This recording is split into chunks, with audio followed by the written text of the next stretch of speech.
dimensional creation has nothing to do with going anywhere to get anything. Because if you combine a clear intention, a coherent thought, coherent brainwave pattern, with a coherent heart, moving into that elevated emotion, thoughts are electric and feelings are magnetic. The magnetism of this center becomes the energy.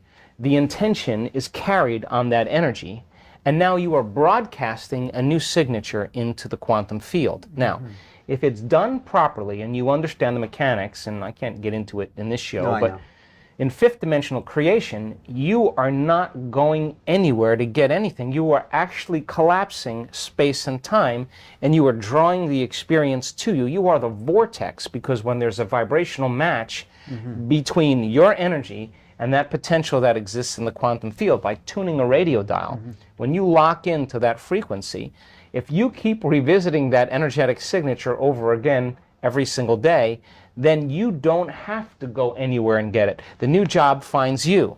The new house actually finds you. The new relationship finds you, because you are the vortex that's drawing the experience to you. So if you're truly in the creative process, my definition of creation is when I forget about me. I become nobody, no one, no thing, nowhere, and no time. I become pure consciousness. And the moment I reach that elegant moment of the generous present moment, all possibilities in the quantum field exist truly when our brain and body are in the present moment. Getting there is the work. So then, most people then create reality from what we call three-dimensional creation. What they know also. Well, they're matter trying to change matter, and if I am going to get a good job, I'm going to do 100 applications and go on, 10 different, 20 different interviews, and then it's going to take me 3 months to get a job. I may not even like that job, but I got a job. So they're pushing their will or their intent, but physically in the world. They're matter trying to change matter. Or you want a new sperm donor, you want a new partner, you want a new specimen, you want somebody to live your life with.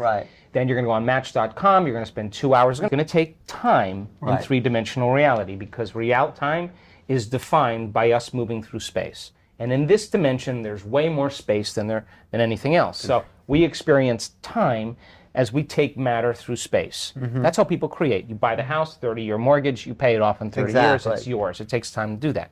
Now, when you teach people how to take their attention off of matter, off of objects, off of the particle, and sense energy and sense space and pay attention to nothing, the moment they begin to open their focus, all of a sudden their brainwaves begin to change from beta to alpha. But not only just alpha, where the imaginary inner world starts to become more real, but very coherent brainwave patterns in alpha. So when you're under stress, you're trying to control that person, that thing, that experience, and your attention is shifting from one thing to the next. Turns out that each one of those things has a neurological network in the brain assigned to it, because we've experienced it. As you try to control all these things and your attention is shifting, you measure the brain. The brain is very incoherent. Why is it important to have coherency? Well, because the moment you open your focus and the brain begins to acclimate, different compartments of the brain begin to unify. They begin to synchronize, and what syncs in the brain links in the brain. So when your brain is coherent, you're coherent. When your brain is incoherent, you are incoherent. So we've measured this thousands of times.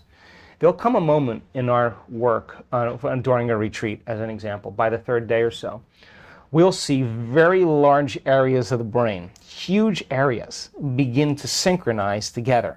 Then we'll see the left side of the brain talk to the right side of the brain. We'll see the front part of the brain talk to the back part. We see this kind of whole brain state start to take place. And I see it every time. And what happens when the whole brain is functional? You can walk around and look at that person, and you will see tears of joy running down their face. They feel so whole. They feel so complete that it's impossible to want. How can you want when you're whole? And that's the moment the magic happens. We see a strip chart, we're measuring someone's brain, and all of a sudden we just see this brrrr, and then there'll be a pause. And then 10 minutes later, brrrr, and we know that's downloads. The person is having epiphanies. They're having downloads. They're getting it from the field. The nervous system's tuning into that. They're getting it from the field, so something's feeding us from the unknown, if we call it that. Well, we're getting raw information that's beyond our senses. The nervous system really is the superconductor of consciousness.